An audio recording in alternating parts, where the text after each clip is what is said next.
Good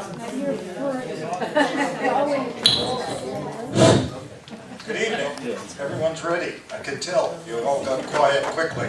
You're ready to go. Very good. I'm Mike Ehrman, chairman of this group. Welcome. Got some new faces, old faces. Glad to see you here tonight in these numbers. As usual, I want to go over our forthcoming schedule before we start our talk tonight. Next month, History of the Coffee Tree Roasters. The gentleman who started that and has multi-units of it now will talk about how that all started, and we'll get into a little bit about the history of coffee, I'm sure, as part of that. In December, during this year's focus by Pitt on Squirrel Hill and its Jewish history, Helen Wilson heard a talk by a gentleman named Chris Breen from the University of Pittsburgh Center for Social and Urban Research. Apparently a really interesting discussion about Squirrel Hill's growth using numbers. We don't usually get into numbers, and demographics, and we're going to have a demographic talk in December. In January, we've found out that there's someone who's just written a book on the mansions of Fifth Avenue and Squirrel Hill, something that everyone's interested in, and we never found someone to speak, but Melanie Lynn Gutowski will be here. In February or June, not quite which, we will have another talk on the Civil War. That's coming up. Tree of Life is how many years old? 150. 150 years old in March, and as part of their celebration, we're going to have a talk by David Dinkins, who many of you know, about the synagogue. He's almost 150. Pardon me? He is almost 150. He's almost 150. Yes. He was a founding member a few years later, right? In April, we're going to have one of our members heard a great talk by the tour coordinator of the Nationality Rooms at Pitt. We had a talk about this about 7 years ago, but we'd like to come back, and there have been a bunch of new rooms, so we'll talk about that. In May, I tried for 5 years, but one of our members was able to convince Jack Cohn, the owner of Randall's Toy Store, to come and talk about the history of that enterprise. I have lots of trouble getting business people to come. They never think they have enough to talk about, and they're afraid. I've been trying for years to get the Manor Theater to come over, and I tried to get Pamela's, and they couldn't come. But we're always glad when we can get some of the local businesses to come and talk.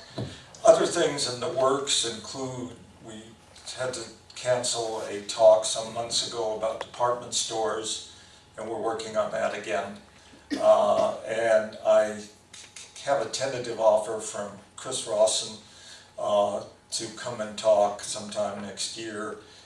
He, the film critic, the theater critic, retired of the Post-Gazette. He actually participated in the writing of a book on August Wilson. We've had some other August Wilson talks, but we'll have him in to talk about their research. So we're thinking ahead. Tonight's speaker, which Helen Wilson brought us to, is Gary Rogers. Gary is a native of Oakmont, went to Edinburgh State University, works for General Mills, is chairman of the Oakmont Historical Society, and has written some charming books about history from a very personal and anecdotal point of view, and we're very happy to have Gary join us tonight.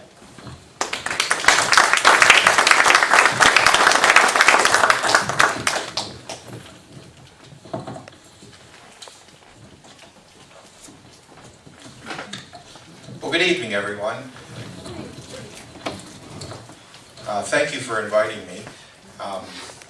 I'm president of the Oakmont Historical Society, and really my area of interest is the Allegheny Valley, lower Allegheny Valley, all the communities from the Westmoreland County line down to Pittsburgh. And I like to do a lot of research. I tried golfing and I was terrible. I have no interest in hunting. I went fishing and was bored. So my hobby is history. And I enjoy, I know people think that I'm a geek or a nerd, but I can tell you I just love to spend a Saturday afternoon over at the Pennsylvania Room, just going through books and the old newspaper microfilms. And I like to find that history that I say has been forgotten or overlooked. You know, we all know the history of Pittsburgh when it comes to Carnegie and Heinz and the Steelers and that type of thing, but I like to focus in on things that you may not know about. So that's what I'm going to talk to you about this evening. I'm going to share 3 stories with you that I've researched and found the information. And I'd like to begin with a quote by a British historian and author by the name of Augustus William Hare. And Mr. Hare said, "Histories often used to be stories. The fashion now is to leave out the story." And when I used to do these programs, I've been doing programs for quite a while, I would bring my laptop, and I had one of those projectors, and I would do a PowerPoint, and I could put music to it and dissolve from this picture to that picture. And after reading that, I thought, you know, I think we're letting technology get in the way. And I'd much rather just tell you a story. And rather than me show you all the pictures, I'd much rather you form the pictures in your mind as I tell you the story. So we're going to do an old-fashioned story, and I ask people, when was the last time someone told you a story? So hopefully I'm going to tell you a couple of stories tonight. I hope you find them educational, but also entertaining as well. The first story is a story that I titled, Witches and Pirates on the Allegheny River. Now, how many people have been out to Oakmont? Are you familiar with the Halton Bridge? The Halton Bridge crosses from Oakmont over into Harmer Township. Now, the bridge is 103 years old. It's slated to be replaced, but oftentimes that traffic light over in Harmerville backs up traffic, and you'll be sitting on that bridge, and an 18-wheeler will come the other way, and the bridge will start going like this, and you'll say, I wish I was anywhere but on this bridge. But if you look over to the right, just above the bridge, there's an island, and it's known as 12 Mile Island, named because it's 3 miles above 9 Mile Island and 12 miles from the point. And that's how they came up with the name. But it was originally named Haymaker's Island, because the first owner was a man by the name of John Haymaker. Now, around we don't have the exact year, but probably around 1819 or 1820, he sold the island to a gentleman by the name of Benjamin Franklin Brewster. Now, Mr. Brewster was a lawyer from Connecticut, and he came out here, purchased the island, built a house on the island, and set up a farm. Now, at the time, that Allegheny Valley was very sparsely populated. It was still considered the wilderness. There wasn't much here, but there were a few people who lived along the river. So in addition to his farming, Judge Brewster, he was referred to, would take care of any legal matters. If they needed a will, a deed, or any type of legal paper, he would take care of that. Now, I found no reference to a Mrs. Brewster. She must have passed away because there's no record of her. However, he did have a daughter, and her name was Lucy. Now, Lucy married a gentleman by the name of Henry Cullum, and he was a sea captain. And Henry and Lucy lived in Connecticut. They stayed in Connecticut after Mr. Brewster came here. So they had 2 children. They had a daughter named Caroline, who was born in 1821, and they had a son, Henry Jr., who was born in 1823. Well, in 1824, Captain Cullum was in New Orleans, and he was unloading his ship when he suffered a sunstroke, and he died. Well, after his death, Lucy and the 2 children came to live with their father on the island here in the Allegheny River. Now, as the population started to grow, Mr. Brewster was appointed Justice of the Peace. And so people started to come. He would hear trials and things like that. Well, one day, it was probably around 1827, there was a group of people who lived over on the Harmerville side. Now, I have to specify that because I grew up in Oakmont, so these weren't Oakmonters, they were from Harmerville. But they came over to the island, and they said that there was a lady who lived up on Deer Creek, and she was a witch. And they wanted her tried for witchcraft. Well, he knew that, she's not a witch. And he sort of poo-pooed them and sent them on their way, and he just attributed it to being ignorant and lack of education. But the people persisted, and they came back.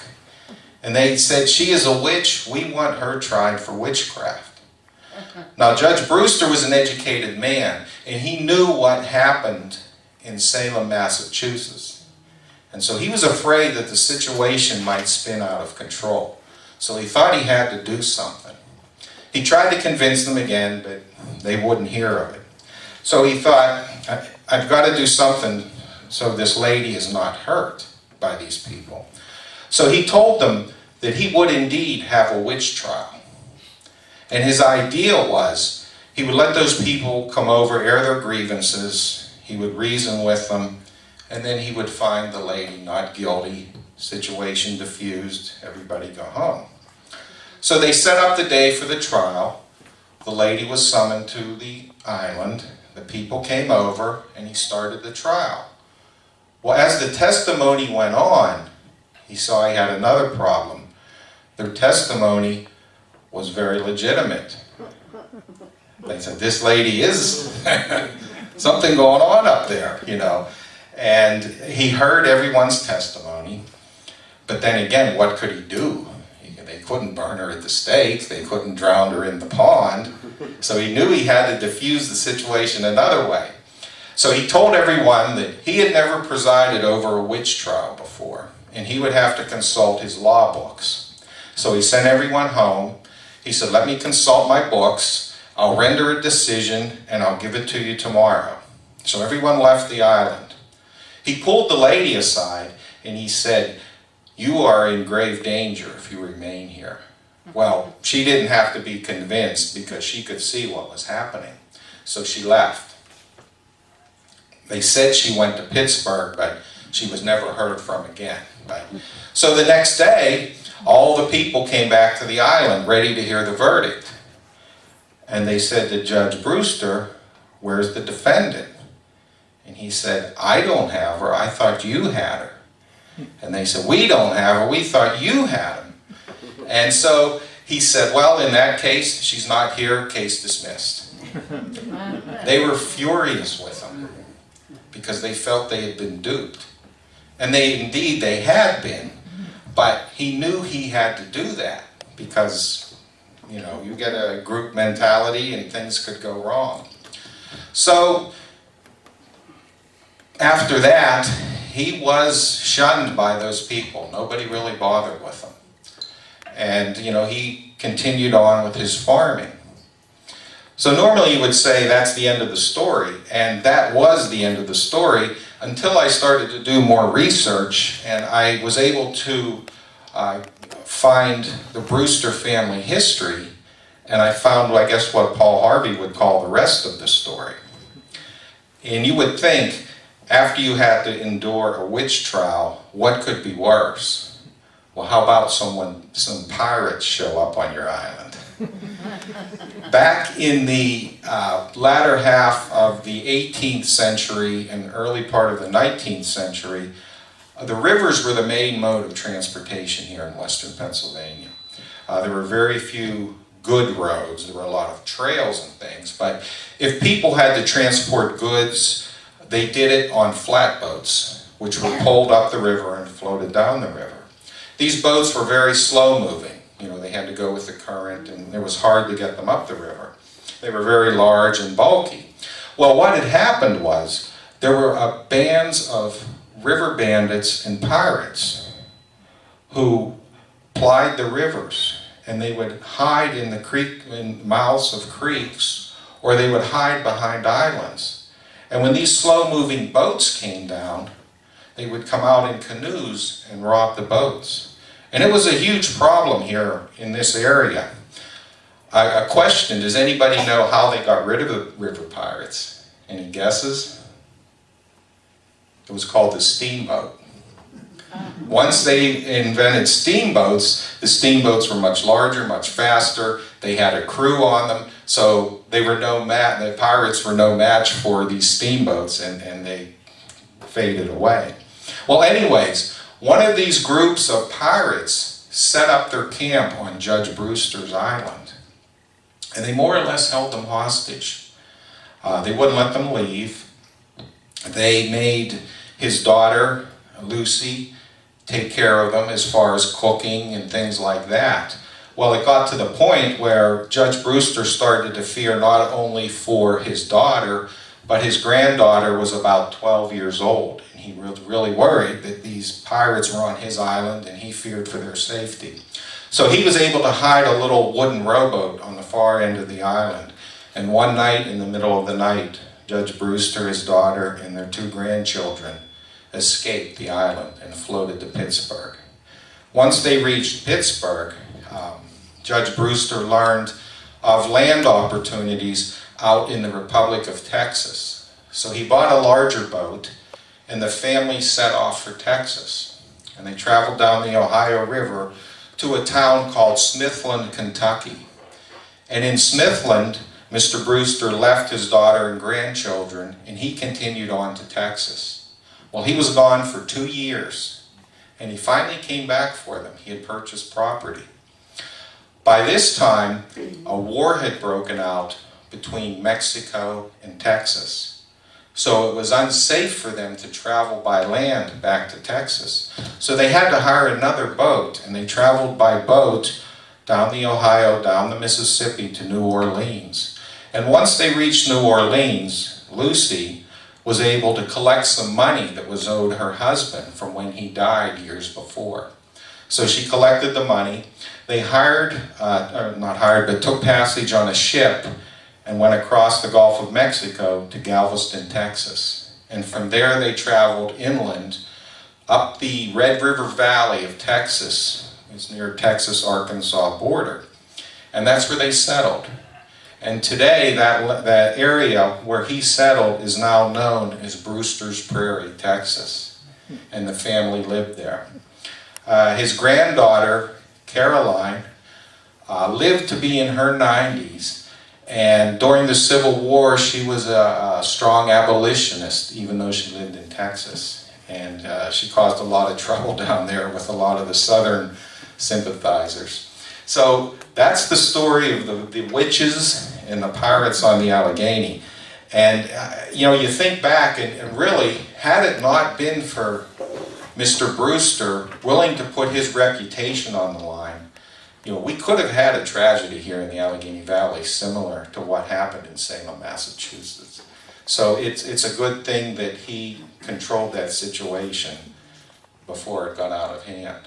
So I tell people, next time you're on the Halton Bridge and an 18-wheeler's coming across and the bridge starts going like this, it's not the 18-wheeler. It's the spirits of the pirates and the witches shaking the bridges. You have a question? What did she do that she was accused of being a witch? Well, they said she was just strange. She lived by herself. And you know how when somebody lives by themselves and just did odd things. And the report said that Judge Brewster could see that she was a strange person.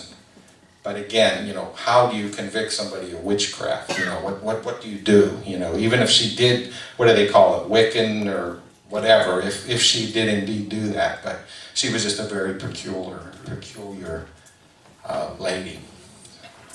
Yes? Well, once they escaped from the island, couldn't he get people in Pittsburgh to come back and get rid of the pirates? Well, he wanted no parts of it, with everything that had gone on, because he had been shunned by the people up there after the trial. And once he left, once he settled in Texas, he sold the island and never returned. So, yeah. And I don't know if you've ever watched Channel 13, they have the half-hour program called Experience. We did a program on that story. They did a program on the islands of the Allegheny River, and they still run it every once in a while on the different channels. And we did a segment on Brewster's Island and told the story. They did a real nice job of it. So if you ever see that, they run, like I said, sometimes late at night they'll run it. Because people will say to me, oh, I saw you on Channel 13. I said, oh, you must have insomnia, because that's the only time they run it now, in the middle of the night.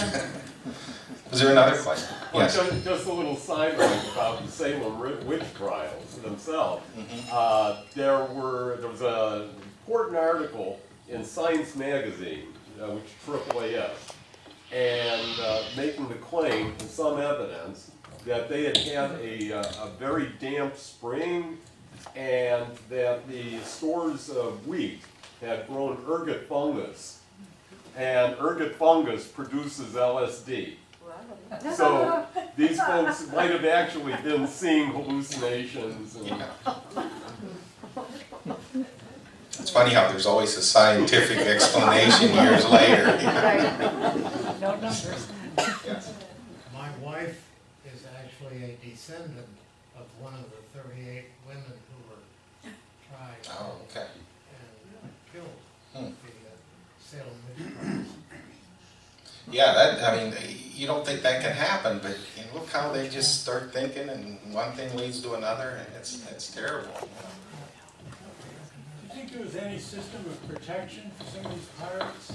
You know, I think of Somalia, and you know, so you might see 2, 3 pirates coming out, but in fact they're being protected by some, you know, community, like wreckers, you know, in different parts of the world.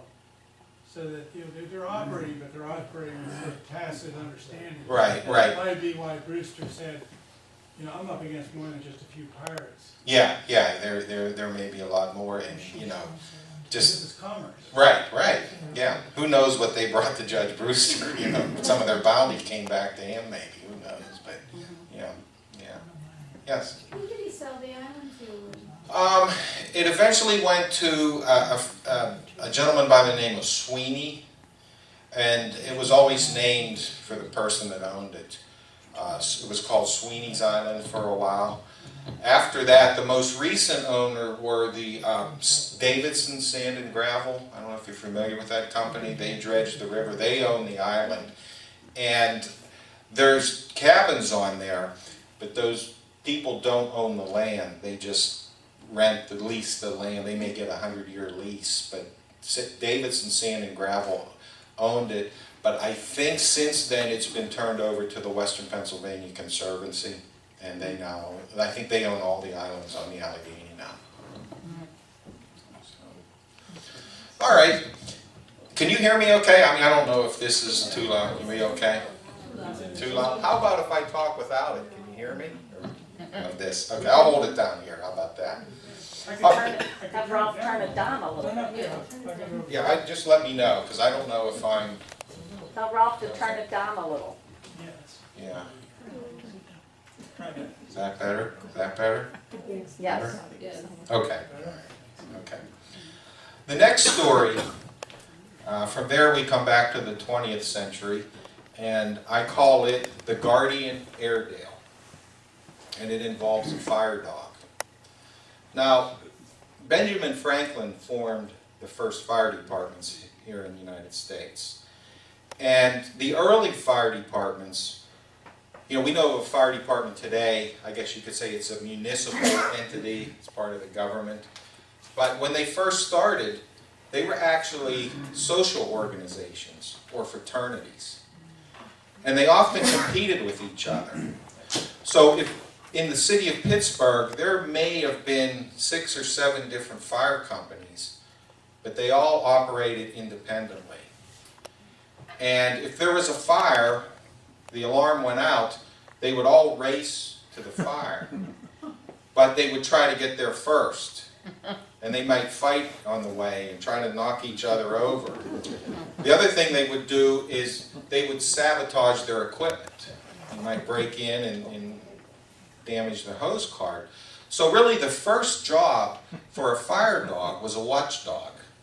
And these fire companies used the dogs to guard their equipment.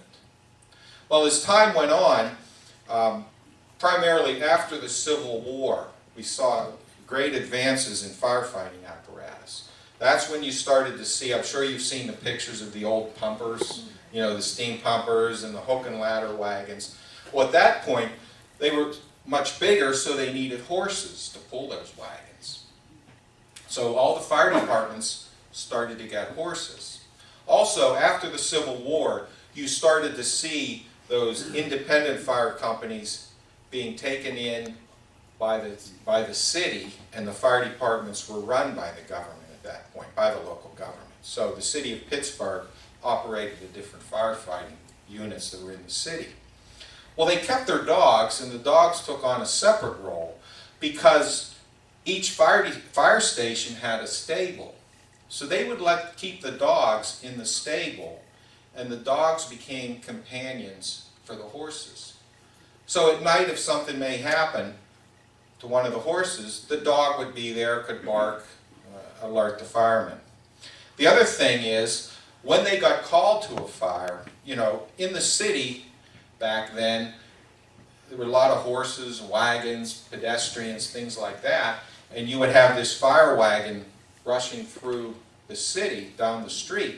Well, the fire dog would run out ahead of the horse, the team, and they would bark and try to clear the way so the horses could get through. The other problem they had, back then, people didn't tie their dogs up. If you had a dog, you pretty much let it out the back door and it ran and came home and, you know, ran all over. But what would happen is there would be dogs out, and when the fire wagon would go by, these dogs would come out and chase the horses. And they'd cause very bad accidents, because what they would do would nip at the horse's legs, cause the horse to fall, the horse fell, the wagon would tip, it would be, you know, under steam, and very bad. So the fire dogs, their other job was to, I guess you could say, run point guard for the horses. And they would watch, if another dog came out, they would go over and keep it away from the horses. The other thing they said is, once at the fire, you know, there could be a lot of confusion, a lot of noise, explosion, people yelling, this and that. The dogs stayed with the horses and kept them calm. And I read where they said, as long as the horses could see that dog in front of them, they remained calm. If the dog went somewhere, the horse would start to get nervous. So they were a very important working part of fire departments. That was up until about 1905.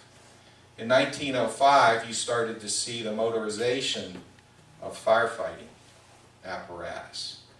So in other words, fire trucks replaced the horses. When fire trucks replaced the wagons, there was no need.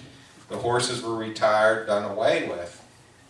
However, most fire departments kept their dogs because they used them as their mascot and also for companionship. So that's basically why firemen have fire dogs. And you've probably heard the question, why do firemen have fire dogs? Does anybody know? Help them find the fire hydrant. But they did have a bigger job than just to find the fire hydrant. Well, out in Oakmont, in 1930, one of the Oakmont residents was a man by the name of W.T. Mossman. He decided he would give the fire department out there a gift. He gave them a dog. And it was a brown Airedale. And he gave it to the fire department. They named the dog Taffy.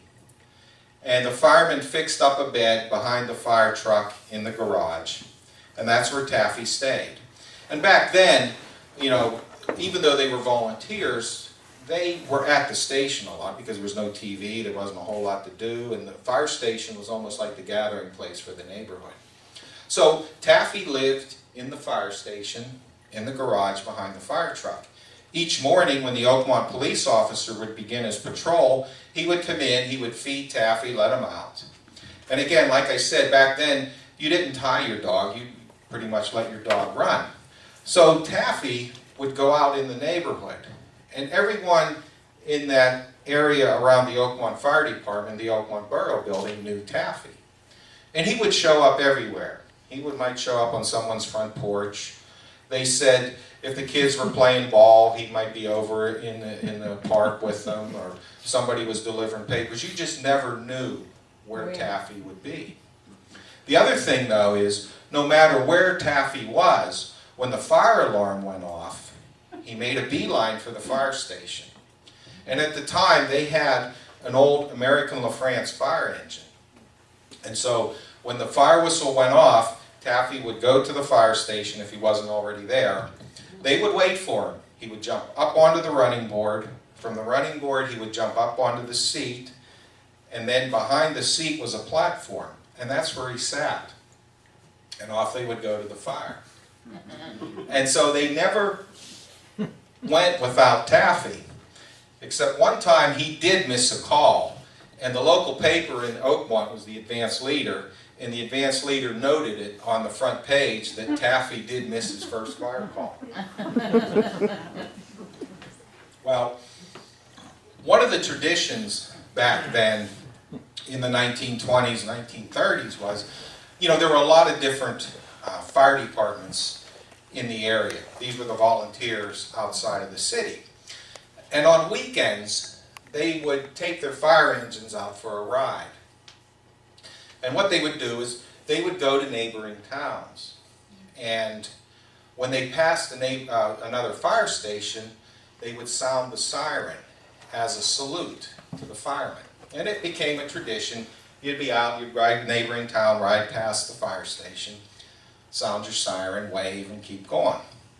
Well, on September 29th, 1932, it was a sunny Saturday afternoon. The firemen were at the fire station, and Taffy was laying out front. They had the garage door open, and Taffy was laying on the cement driveway there, sleeping in the sun. Well, it just so happened that the firemen from Penn Township, which is now Penn Hills, station number 5, which is located, if you've ever been out to where the old East Hills Shopping Center is, there's that Thad Stevens Fire Department. Well, they were out for a ride that day. So they came into Oakmont, and they went past the Oakmont fire station. Well, they did the traditional sounding of the siren as they passed the station. Taffy was sleeping, heard the siren, looked up, and saw the truck passing the station. Thought it was his truck, and he took off. And he ran, and he tried to jump onto the truck. He jumped onto the running board. They didn't see him coming, and he fell off, and his back legs were run over by the rear wheels of the truck.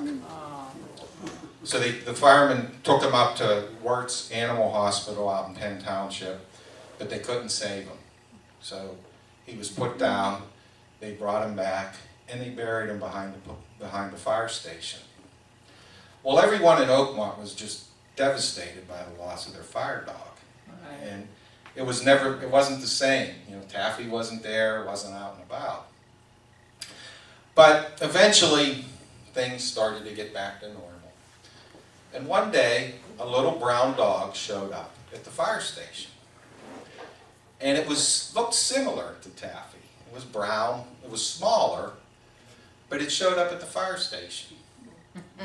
And it started hanging out there. And so the policeman put out the word that did anybody lose their dog. There was a dog down at it was one building, police station and fire station. Said, we have this dog down there. Nobody claimed the dog. No one knew where it came from. But it hung out at the fire station. So the firemen decided that they would put a bed behind the fire truck in the garage, which they did. And the dog started to stay there. And the policeman would let him out in the morning. And he would hang out with all the kids in town, much like Taffy did. They actually named the dog Taffy Jr. And it was shortened to Junior. And just like Taffy, when the fire whistle blew, no matter where he was, Junior would run back, jump onto the running board, up onto the seat, up onto the back of the old American LaFrance, and off they would go. Junior served as their fire dog up for 10 years. He died in 1942.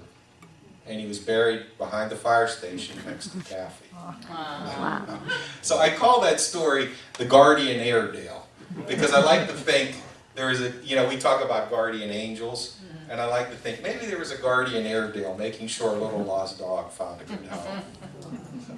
But the Oakmont Fire Department, they actually have old home movies of Junior answering the alarm. They sounded the siren and they had somebody out there, and here he comes running down along the building, jumps up on the truck, and off they go. And we're trying to, the Historical Society is trying to get it from them so we can get it transcribed onto a DVD so we don't lose it, because you know how the old film starts to deteriorate. Did you ever hear of the fire dogs being used at all to find bodies or any rescue issues? Did you ever hear that? Well, not in the olden days, but now, yeah, now that's, they have the recovery dogs who they take in to find bodies and things like that. But there's also a story of a fire dog, and you may have heard it. I'll just bear off here a minute. Did you ever hear the story of Dog Jack?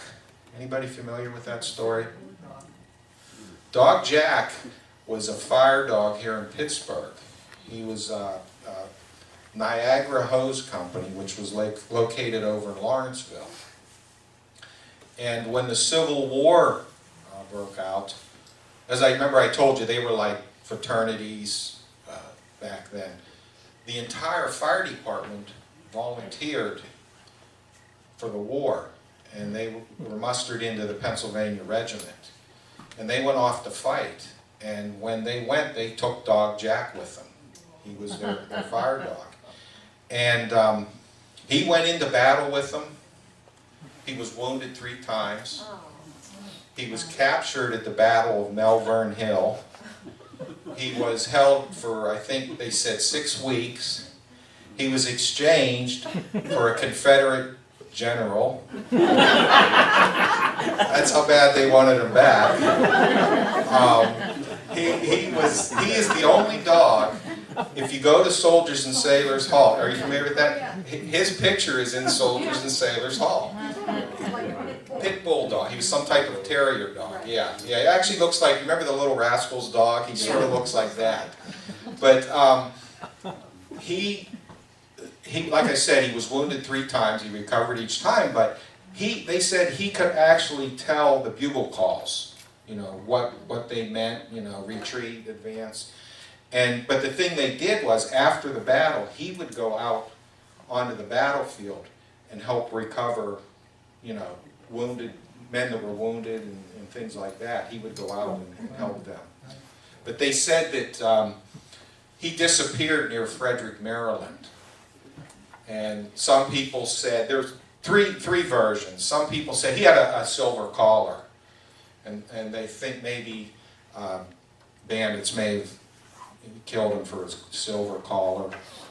They don't know if maybe he was, you know, wounded in a battle and then went off and died. But what everybody likes to think is he found a country dog girlfriend and eloped with her. But there's actually a movie that's been made about him. It's called Dog Jack, and it's on DVD. You can buy it at, I think, iTunes or all the Netflix or whatever. It was just made, I think, about 3 or 4 years ago, and it's about the story of Dog Jack. Is it animated? No, it's. I think Lou Gossett Jr. is in it. It was a big production.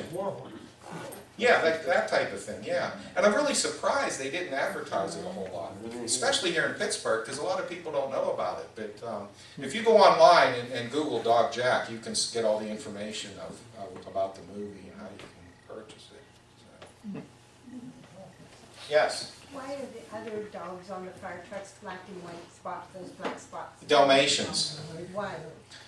You know, they said there was no reason. The only reason Dalmatians became noted as a fire dog is because artists like to use them in their rendition because they're colorful. Yeah.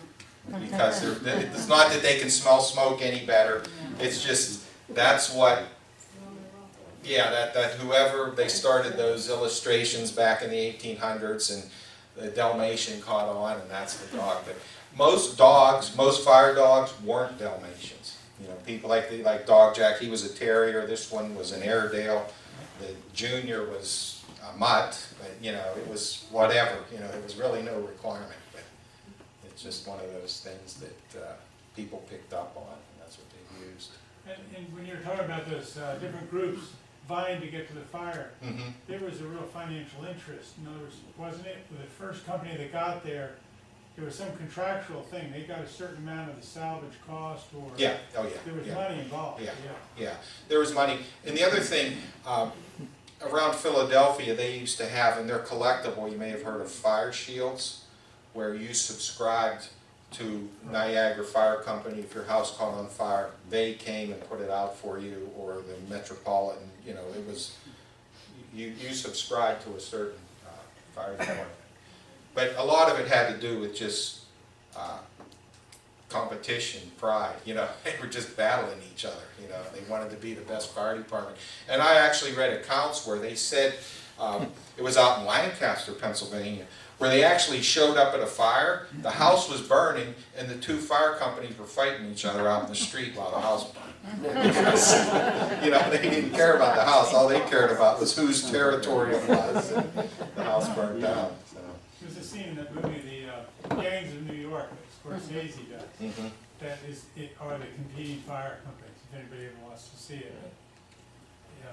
That's kind of based on a lot of violent competition. Yeah, that's why it was. Up until the Civil War, and then after the Civil War, that's whenever, you know, local governments got involved, and you know, because you know, more buildings and things, so they got involved and took control of that. And that's how they did away with those.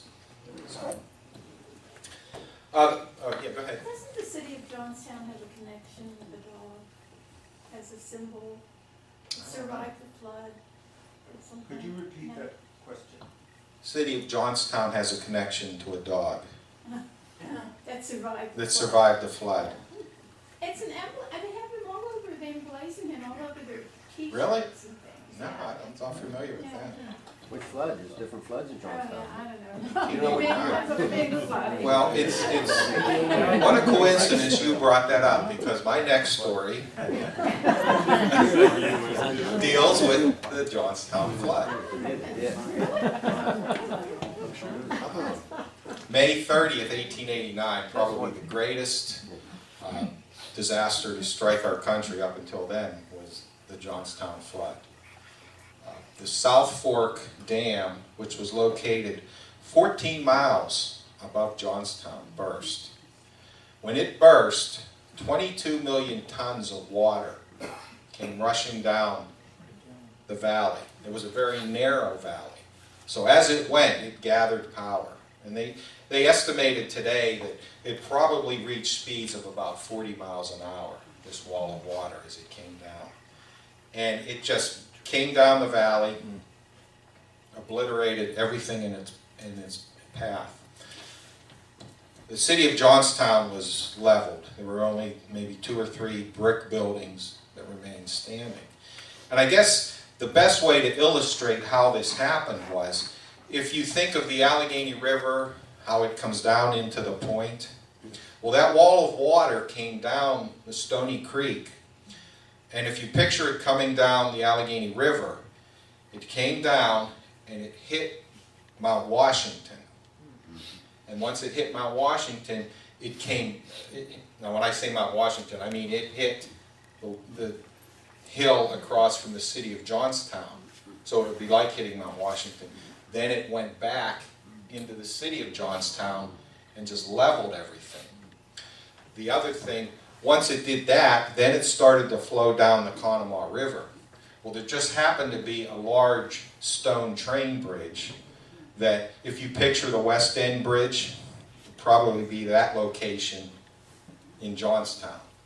Well, it hit that, and a lot of stuff got through there, but a lot of it backed up, and that's where a lot of the destruction and death took place, because you had train cars coming in there, locomotives, things from the factories that caught fire and everything burned. A lot of people lost their lives. And there also happened to be a barbed wire factory in Johnstown, so that barbed wire got wrapped up. That was a terrible part of the flood. But anyways, among the people who were victims of the flood was a young family by the name of Moore. And they had 2 children. They had a little boy that was a toddler, said to be about 2 or 3 years old, and they had a newborn baby. Now, Mrs. Moore had just put the baby down for a nap, and she had one of those, you know, the old-time wooden cradles with the little roof on it, and had one of those things. So she put the baby down for a nap. Right afterwards, this wall of water comes crashing down the valley into the Moore's house, smashes it to splinters. The whole family's washed away. By some miracle, Mrs. Moore survived. And she was able to grab onto some debris, and she was pulled to the shore further downstream. Well, down here in Pittsburgh, on the Allegheny River, the residents of those towns like Verona, Sharpsburg, Springdale, they started to notice that the river was rising, was running a little higher than usual. But they really didn't give it any thought, because that was in the days before they had the flood control dams. So the river level rose and fell with the amount of rain. They didn't think too much about it. Then somebody noticed that there was a lot of debris coming down the river. And they wondered what was going on. And it was at that point they learned of the disaster at Johnstown. And what had happened was the stuff that got through the rail bridge came down the Conemaugh River into the Kiskiminitis River, and then the Kiski River empties into the Allegheny up near Freeport. So all that stuff came down the river. So all the people in these towns on the lower Allegheny, Oakmont, Verona, Sharpsburg, they all went down to the river to watch, basically, the city of Johnstown float by. You know, you figure the whole town was washed out, so everything, you know, furniture, parts of houses, everything imaginable was coming down the river. Well, there was a group of people that were standing on Grant Street in Verona. Grant Street was one of the streets that ran right down to the river. And they were watching the debris float by. And here came a big pile. And it was slow moving. And it was close to the bank. And so they were watching it. And they heard what they sounded like, a baby crying. And everybody said, oh, it's probably an old tomcat that got caught in the debris. Well, there was a man by the name of John McCutcheon. And he was a carpenter, and he lived on First Street in Verona. And the more he listened, he said, that's not a cat. He said, that's a baby. And they said, oh, you're crazy. So he found a little wooden rowboat, and he rowed out around the pile of debris, and he looked, and he saw a cradle on the pile. And he went over to it, and in the cradle was a baby wrapped in a blanket, perfectly dry. The baby had floated from Johnstown, down the Conemaugh, down the Kiski, down the Allegheny. 60 miles, and he'd come down the river. Well, he took the baby, and he went back to his house. Well, word spread around Verona that they found this baby that had floated down the river. So all the people in Verona came up, and they wanted to see the baby. And he and his wife wouldn't let anybody in the house. Well, eventually, word spread to Pittsburgh. So people were coming out from Pittsburgh. Some were claiming that it was their child. Others wanted to adopt it.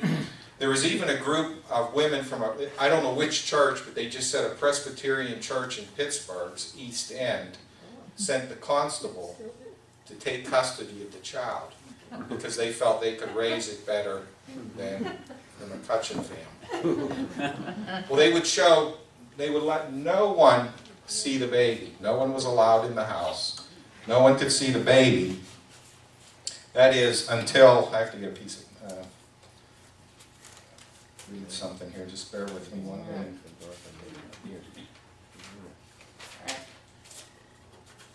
No one could get in to see the baby until a man by the name of John Fletcher showed up at the front door. Now, John Fletcher was the owner of the Casino Museum on Fifth Avenue in Pittsburgh. And I found an ad in the Pittsburgh Dispatch from 1889. And it said, the establishment includes exotic animals, wax figures, human oddities, with entertainment by musicians and small orchestras. So it sounded like it was more of a sideshow than museum. But he came out to Verona, and he was able to get in to see the McCutcheons. And when he left with the baby. No one would discuss what the arrangement was, but he got the baby. So he took it back to his museum. And in his museum, he built a platform. And the newspaper said he hired an attractive young nurse to care for the baby, and he outfitted a nursery, and he started to advertise that he found the Moses of the Allegheny River. People came from everywhere to see this baby. Now, you know, it was such a tragedy that I guess people were looking for at least one good story of a survivor. And so that's why people were so excited. And the newspaper said that they lined up down Fifth Avenue, around the corner on Smithfield, on the wood, people just waiting to get in to see this baby. Well, by this time, Mrs. Moore, the baby's mother, who had survived, she left Johnstown. And she went to Wheeling, West Virginia, because that's where her family was from. So she was in Wheeling. And the newspapers picked up this story all over the country. Again, because they were looking for something, you know, a happy ending to something from this terrible tragedy. Well, she heard about it. She read the newspaper accounts, and she knew that was her child. And she knew something that no one else knew.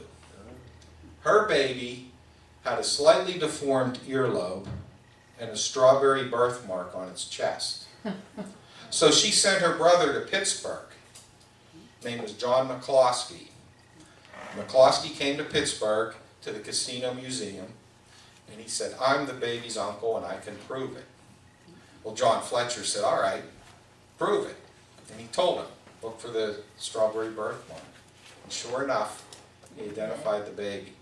So Mr. Fletcher, never one to miss an opportunity, immediately wired money to Mrs. Moore and had her come to Pittsburgh, and he advertised the mother and child reunion. Packed the place again. You know, another one of the projects I want to work on is I want to try to locate that little boy, if I can find records. You know, find out what happened to him. I know that the mother's name was her maiden name was McCloskey because of the uncle, and they were from Wheeling, West Virginia. So I'm hoping, you know, this is on my list, that I'm going to try to see if I can track down whatever happened to him.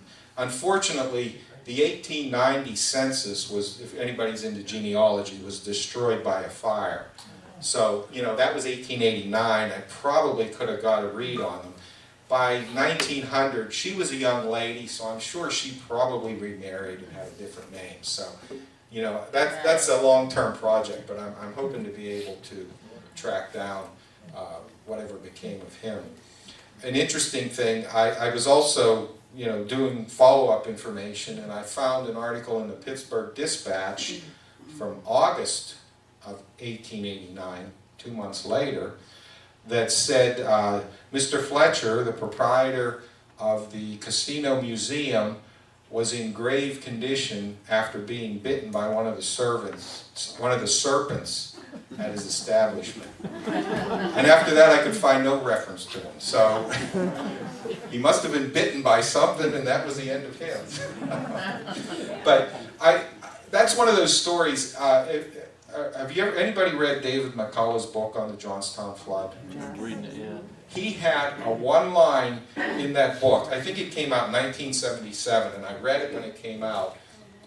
And he had one line in there that a baby was found in Verona that had floated down from Johnstown.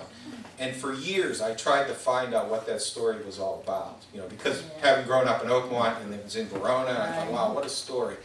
And it was funny because a couple of years ago we were having a group discussion, and an older gentleman came, and we started talking, and I said, you know, I'm trying to find more to this story. And he said, you know, my grandfather told me that there was something about they found a baby and they put it in the window of a department store in Pittsburgh. And when I heard that, I thought, well, it had to be on display.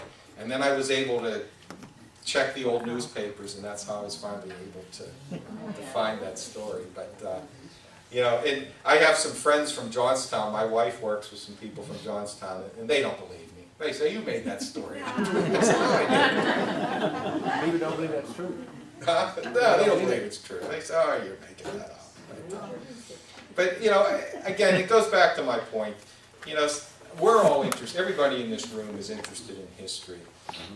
Unfortunately, sometimes we get a bad name because people say, "Oh, it's history. It's boring. It's just memorizing dates and battles." But you know what? History is so entertaining, and I just enjoy finding these stories and not only informing you, but I hope that I was able to entertain you tonight.